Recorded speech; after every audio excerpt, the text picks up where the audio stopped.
A very good morning to everyone.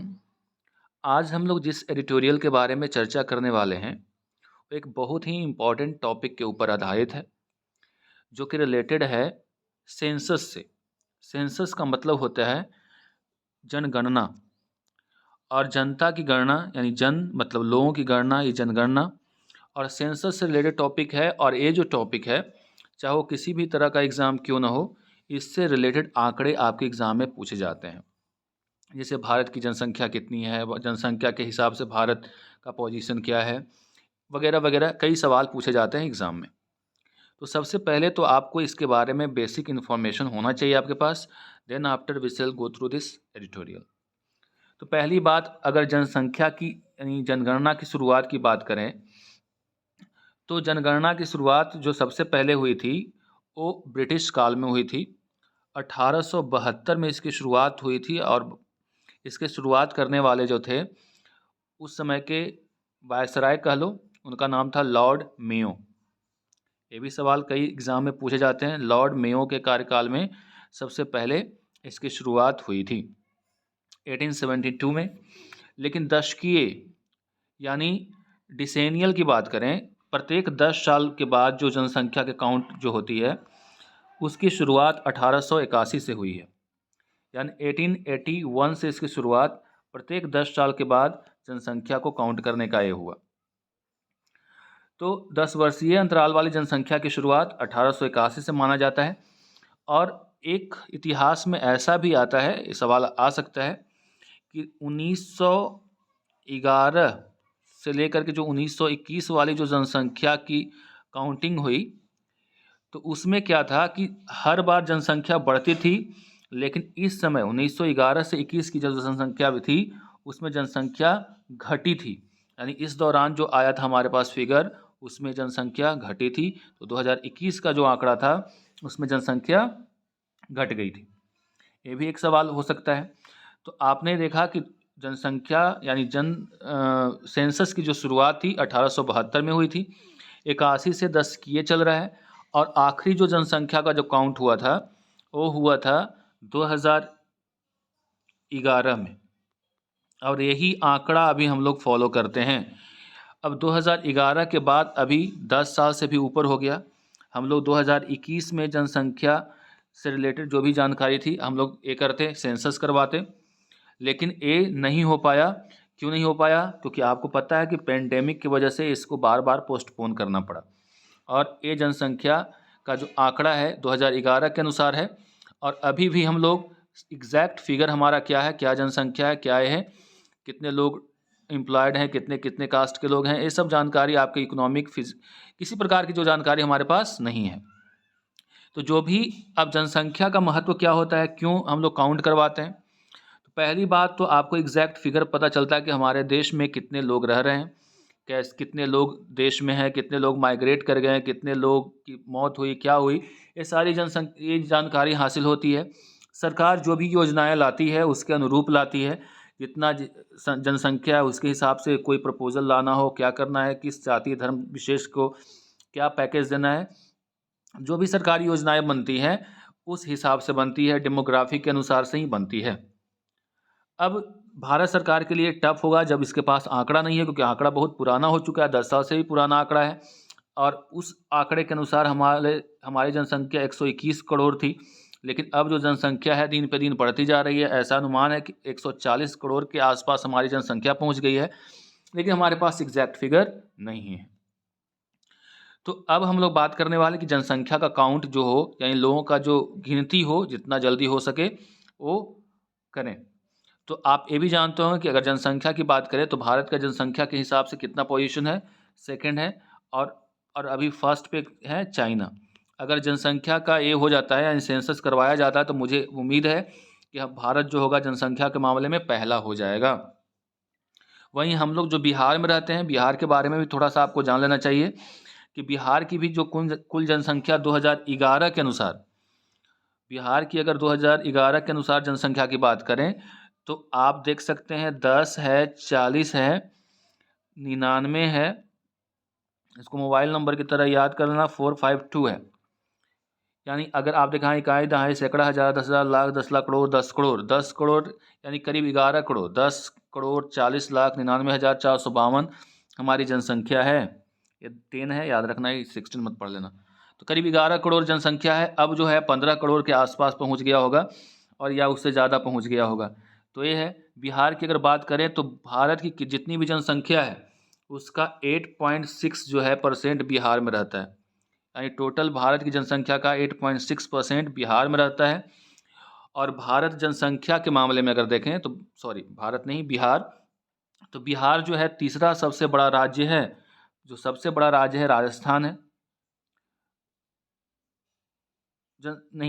सबसे बड़ा उत्तर प्रदेश है। सबसे बड़ा उत्तर प्रदेश है। उत्तर प्रदेश के बाद महाराष्ट्र है और महाराष्ट्र के बाद बिहार है। तीसरा पोजीशन है बिहार का इस मामले में। सबसे ज़्यादा जनसंख्या घनत्व की बात करें, यानी सबसे कम एरिया में ज़्यादा लोग कहाँ रहते हैं, तो ये बिहार में ही रहते हैं लोग। सबसे ज़्यादा जनसंख्या घनत्व वाला राज्य अगर पूछा जाए तो बिहार है। ठीक है। जैसे इसका जो अगर एग्जैक्ट आंकड़ा अगर आप जानना चाहें तो यहाँ पे 1106 जो है इसका आंकड़ा है। यानी 1 किलोमीटर के दायरे में अगर देखें तो 1106 लोग रहते हैं। यानी घनी आबादी बिहार में बसती है। तो सबसे ज़्यादा एरिया हमारे पास कम है। एरिया के मामले में अगर देखें तो बिहार जो है 13वां राज्य है। एरिया के मामले में अगर देखें तो 13वां राज्य है। लेकिन जनसंख्या के मामले में देखें तो बिहार तीसरा है, थर्ड है। तो यानी एरिया हमारे पास कम है, पॉपुलेशन हमारे पास ज़्यादा है। इसलिए पॉपुलेशन की डेंसिटी भी हमारे पास क्या है, सबसे ज़्यादा है, 1106। तो इस तरह से एक ब्रीफ में आपको इन्फॉर्मेशन दे दिया गया। अब आपको पढ़ने में भी अच्छा लगेगा। तो एक बार फिर से इसको देख लिया जाए। क्या बताया गया आपको कि जनसंख्या की शुरुआत 1872 में हुई। 10 की जनसंख्या 1881 में हुई। 72 में लॉर्ड मेयो के समय में हुआ। ठीक है। उसके बाद भारत की जनसंख्या 2011 के जनगणना के अनुसार 121 पॉइंट समथिंग यानी 121 करोड़ के आसपास थी। ये भी आपको बता दिया गया। पॉपुलेशन के मामले में भारत जो है सेकंड पोजीशन पे है, चाइना फर्स्ट पोजीशन पे है। और 5-6 देश जैसे अमेरिका ये सब वगैरह आप मिला दो ना, अमेरिका ये सब जो देश है उसको मिला दोगे, अमेरिका, इंडोनेशिया, बांग्लादेश, पाकिस्तान, इन देशों को मिला दोगे तब भारत बनेगा। इतनी जनसंख्या हमारे पास है। ठीक है। फिर हम लोग बात करते हैं आगे बिहार के संदर्भ में। तो बिहार के संदर्भ में बताया गया कि 10 करोड़ 40 लाख 99,452 हमारी जनसंख्या है। और अब जो है करीब 15 करोड़ के आसपास जनसंख्या बिहार की हो गई है। बिहार की जनसंख्या की अगर बात करें तो पूरे भारत की जनसंख्या का 8.6% है। और अगर हम लोग बात करें क्षेत्रफल के दृष्टि से तो 13वां है बिहार। और जनसंख्या के दृष्टि से कहें तो तीसरा है। सबसे ज़्यादा जनसंख्या घनत्व किसका है, तो बिहार का, जो कि है 1106। चलो, एक कहानी आपको समझ में आई। आप इसको ज़रूर याद रखिएगा, अलग अलग एग्जाम्स में पूछे जाते हैं। अब शुरुआत करते हैं एडिटोरियल की। एडिटोरियल स्टार्ट हो रहा है। Time to count. अब जो समय आ चुका है गिनने का, काउंट करने का। On governments delay in conducting census. सरकार की तरफ से जो डिले हो रही है, देर हो रही है सेंसस को कंडक्ट करने में। सेंसस का मतलब समझ रहे हैं ना, जनगणना करने में, उसके बारे में बात हो रही है कि अब समय आ चुका है कि सरकार को इसके प्रति जागरूक होना चाहिए, तत्परता दिखानी चाहिए। और अब काउंट करने का समय आ गया है, क्योंकि 10 साल से ज़्यादा समय गुजर गए। The census is too vital. Vital का मतलब होता है वेरी इंपॉर्टेंट। जो सेंसस होता है बहुत ही ज़्यादा इंपॉर्टेंट होता है फॉर द गवर्नमेंट, सरकार के लिए, to delay it any further.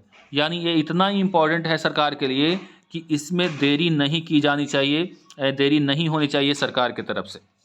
यानी सेंसस सरकार के लिए इतना इम्पॉर्टेंट है कि इसमें देरी नहीं होनी चाहिए। ये लाइन का मतलब हो गया। The importance of the decennial. Decennial कहने का मतलब दशकीय। तो जो इम्पॉर्टेंस है, महत्व है डिसेनियल कंडक्टेड सेंसस का, यानी हर 10 साल के बाद जो सेंसस कंडक्ट किया जाता है, can not be over stated. इसको बढ़ा चढ़ा कर नहीं पेश करना चाहिए, यानी इसको दरकिनार नहीं करना चाहिए। ऐसे भी कह सकते हैं इसको। ओवर स्टेट का मतलब ऐसे होता है कि किसी चीज़ को बढ़ा चढ़ा कर पेश करना। यानी यहाँ पे जो है केवल बातें नहीं की जानी चाहिए, इस पर काम होना चाहिए, ये कहा जा रहा है। As it tallies data on several features of Indian population, क्योंकि जो इसकी जो टैलीज है, टैलीज मतलब नंबर, जो आंकड़ा है कई फीचर्स के में of Indian population such as basic demography. Demography का मतलब क्या होता है? जनसांख्यिकी, जनता की जो संख्या है। The study of population is also called demography. तो डेमोग्राफी हो गया। लिटरेसी लेवल की बात करें, कास्ट स्टेटस, कितने जाति के कितने लोग रह रहे हैं। एजुकेशनल लेवल की बात करें, स्पोकन लैंग्वेजेस की बात करें, कितने लैंग्वेजेस बोले जाते हैं। धर्म यानी रिलीजन की बात करें, कितने लोग मैरिड हैं या अनमैरिड हैं उसकी बात करें। उनके पेशा की बात करें, और कितने लोग माइग्रेट होकर के दूसरे राज्यों में चले गए हैं। इन सब का आंकड़ा हमारे पास अभी फ़िलहाल उतना अच्छे से नहीं है, क्योंकि 2011 के अनुसार है। The census is vital to administrative functions. Census की इंपॉर्टेंस और क्या है? क्योंकि ये जो एडमिनिस्ट्रेटिव, जितने भी एडमिनिस्ट्रेटिव फंक्शंस होते हैं, यानी जो भी सरकार की तरफ से प्रशासकीय कार्य होते हैं, उसमें बहुत बड़ा इसका योगदान होता है। आपके पास आंकड़ा रहेगा तब ना उसके अनुसार आप फंक्शन करेंगे, तो इसके लिए भी बहुत इसकी ज़रूरत पड़ती है। प्लानिंग ऑफ वेलफेयर स्कीम, लोक कल्याणकारी जो स्कीम्स होते हैं, वेलफेयर स्कीम्स का मतलब क्या हुआ? लोक कल्याणकारी जो स्कीम होते हैं, उसके लिए प्लानिंग करने में अगर आपके पास आंकड़ा नहीं है, गरीबी का आंकड़ा, कितने लोग गरीबी रेखा से नीचे हैं, ऊपर है, तो अगर आपके पास सही आंकड़ा नहीं रहेगा तो उसके लिए प्लानिंग करने में भी दिक्कत होती है। Census data are also critical as they are used as a frame to underpin other sample surveys that are representative of the whole population. इतना ही नहीं, सेंसस का जो डेटा है, आंकड़ा है, वो बहुत ही इम्पॉर्टेंट, क्रिटिकल का मतलब भी इम्पॉर्टेंट होता है, क्योंकि इनका इस्तेमाल होता है अंडरपिन करने के लिए। अंडरपिन कहने का मतलब होता है कि किसी को बेसिस के तौर पे, एक आधार के तौर पे।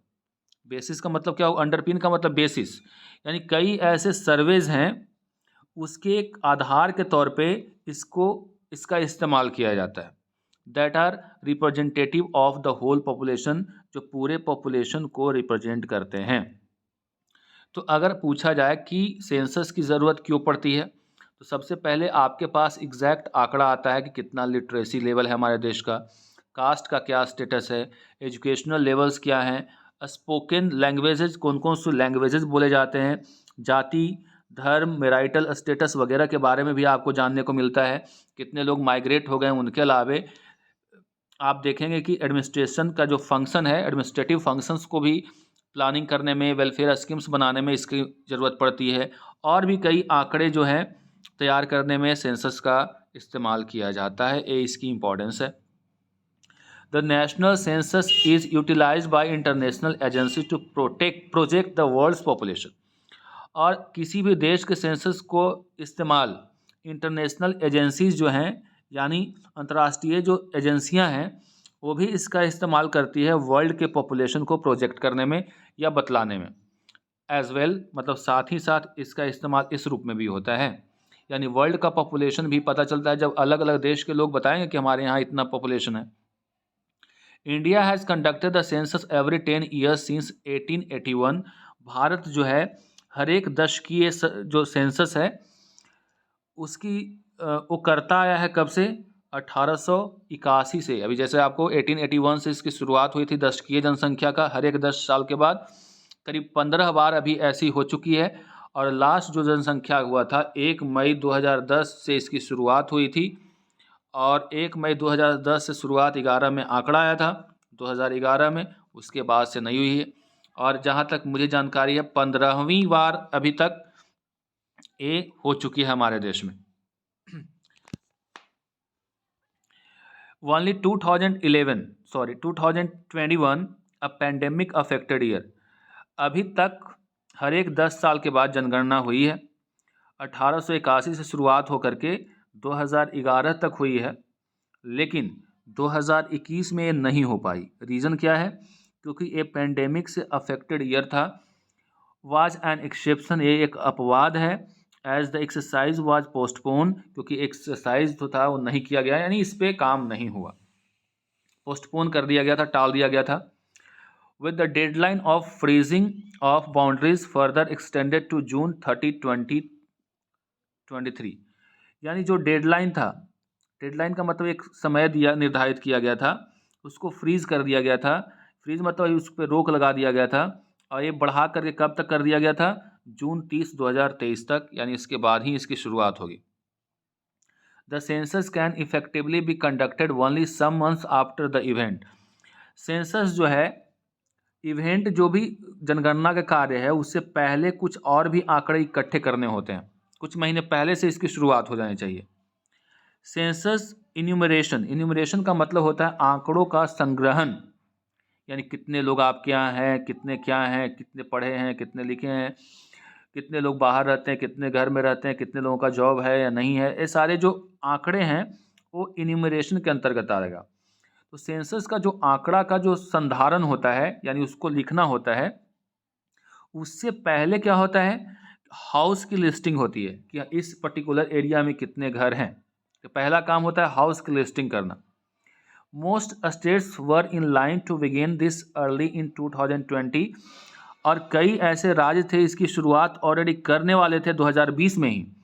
कि पहले क्या करता है कि जितने भी घर होते हैं एरिया में, जैसे अभी जातिगत जनगणना चल रहा है हमारे बिहार में, तो आप देख रहे होंगे कि आपके घर में पहले लोग आ रहे हैं और मार्कर से आपका घर का मार्किंग कर रहे हैं कि कितना नंबर आपका मकान है। तो पहले ये होता है, उसके बाद अप्रैल से शुरुआत होगी आपके पूरा जो डेटा है, आपका ब्यौरा है, उसका कलेक्शन करने का। तो यहाँ पे भी यही बात हो रही है कि पहले जब 2023 में शुरुआत होगी जून से, लेकिन उसके पहले ये जो आंकड़े होते हैं जनसंख्या को आप काउंट करने से पहले ये सब जुटाने पड़ते हैं। और इसकी शुरुआत कई राज्यों ने 2020 में भी कर दी थी, लेकिन कोविड-19 की वजह से इसको पोस्टपोन करना पड़ा था।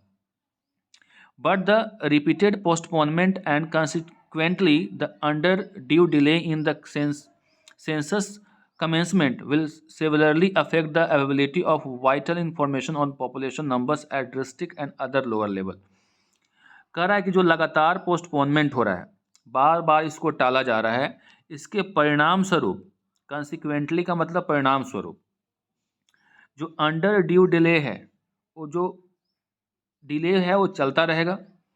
और सेंसस के कमेंसमेंट में, यानी कमेंसमेंट का मतलब होना, कमेंस मतलब होना होता है, यानी जो सेंसस का कमेंसमेंट है यानी जनसंख्या का जो गणना है, उसमें जो देरी होगी, और देरी जब होगी तो इसका असर जो है वो इन्फॉर्मेशन के ऊपर पड़ेगा कि जो पॉपुलेशन का क्या नंबर है डिस्ट्रिक्ट और लोअर लेवल पे, ये आपको पता नहीं चल जाएगा। The pandemic has been cited as a reason for the delay. बार बार पैंडेमिक को कारण के तौर पे दर्शाया जाता है कि डिले का जो कारण है वो पैंडेमिक है, महामारी है। The fact that lockdowns and physical distancing norms are now a thing of past. लेकिन सच्चाई अब ये है कि जो लॉकडाउन हो गया या फिर सोशल डिस्टेंसिंग या फिजिकल डिस्टेंसिंग यानी दूर रखने की बात हो रही थी, ये जो नियम कानून है ये अब पुरानी बातें हो चुकी हैं। And infection level in the country have remained relatively low. और इन्फेक्शन का जो लेवल है अब जो है ये बहुत ही तुलनात्मक रूप से देखें तो बहुत कम हो गया है। Ever since the last Omicron variant happened in the early 2022, 2022 के शुरुआत में जो ओमिक्रॉन वेरिएंट आया था, उसके बाद से हमारे देश में जो कोई किसी प्रकार का ऐसा भयानक लहर नहीं आया है। उस समय के बाद से जो इन्फेक्शन का जो लेवल है वो दिन पे दिन घटता जा रहा है। तो ये सजेस्ट करता है कि that there is no longer a valid excuse. तो ये बहाना बनाना कि पैंडेमिक की वजह से इसको टाला जा रहा है, अब एक वैध या वैलिड एक्सक्यूज़ यानी बहाना अब नहीं है। यानी कि पैंडेमिक का बहाना अब नहीं चलेगा, क्योंकि पैंडेमिक 2022 के बाद से आपको किसी प्रकार का असर नहीं दिखा रहा है, नहीं किसी प्रकार का लॉकडाउन वगैरह लगाने की नौबत आई है। इनफैक्ट अगर सच्चाई की भी बात करें, census data should validate the various estimates on mortality. जो सेंसस का जो डेटा है वो वैलिडेट करेगा यानी वैध ठहराएगा कई जो आंकड़े लगाए गए हैं मोर्टेलिटी की, यानी मृत्यु दर। मोर्टेलिटी का मतलब क्या हुआ? मृत्यु दर, यानी कितने लोग मरे हैं कोविड-19 की वजह से। तो एक तरह का आप सेंसस करवाएंगे तो कोविड-19 की वजह से मरने वाले लोगों की एग्जैक्ट आंकड़ा भी हमारे पास आ जाएगा। Also it is imperative, imperative का मतलब होता है वांछनीय, यानी ज़रूरत है इसकी, that decadal changes in India's demography, ये भी आपके लिए ज़रूरी है कि एक दशक के अंदर, डिकेडल का मतलब दशक, दशक के अंदर इंडिया के जो डेमोग्राफी है, डेमोग्राफी का मतलब होता है स्टडी ऑफ पॉपुलेशन, यानी जनसांख्यिकी, कितने लोग मरे, कितने बचे, क्या है, उससे रिलेटेड जो है, या फिर कह लें कि अर्बनाइजेशन कितना का हुआ, माइग्रेशन ऑफ पीपल के बारे में cross states are captured adequately, इनका आंकड़ा हमारे पास एडिक्वेट यानी पर्याप्त मात्रा में आएगा।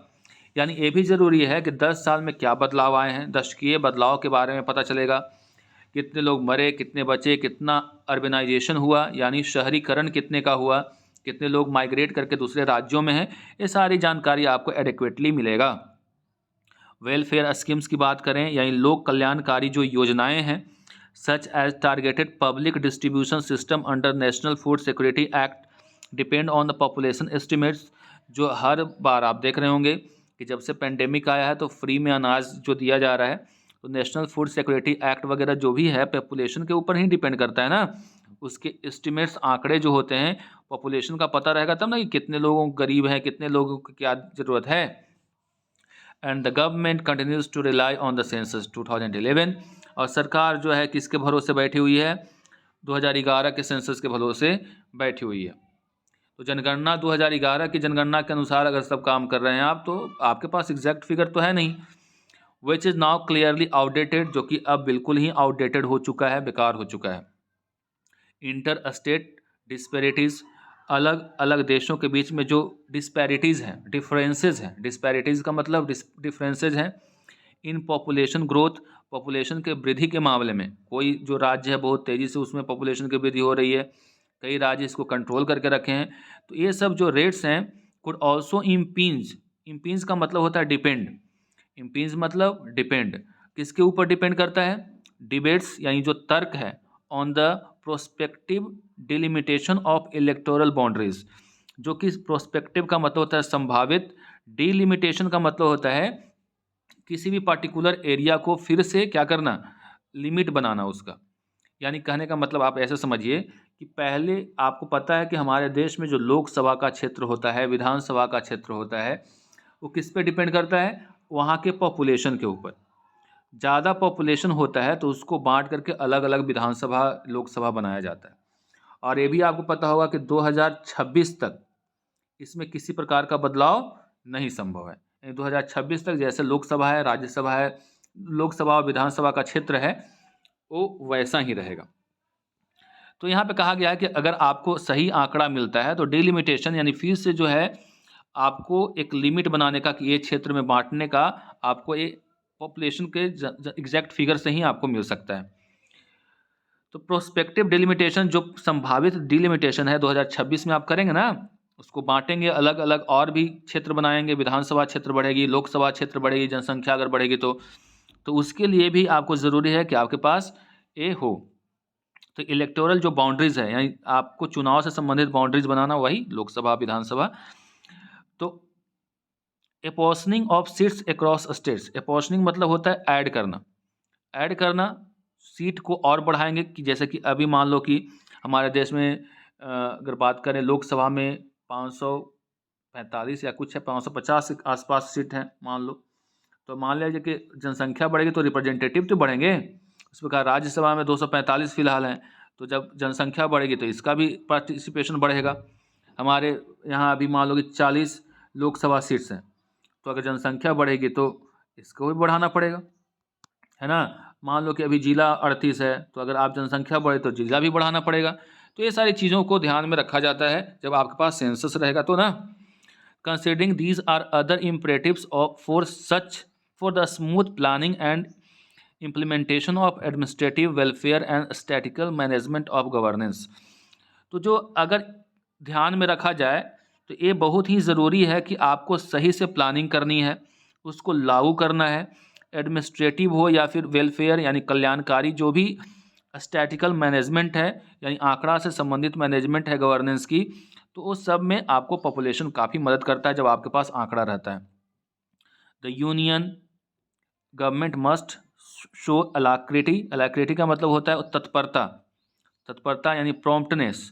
तो जो भारत की सरकार है उसको तत्परता दिखानी चाहिए इनकमेंसिंग मतलब करवाना, सेंसस का मतलब क्या हुआ, जनगणना।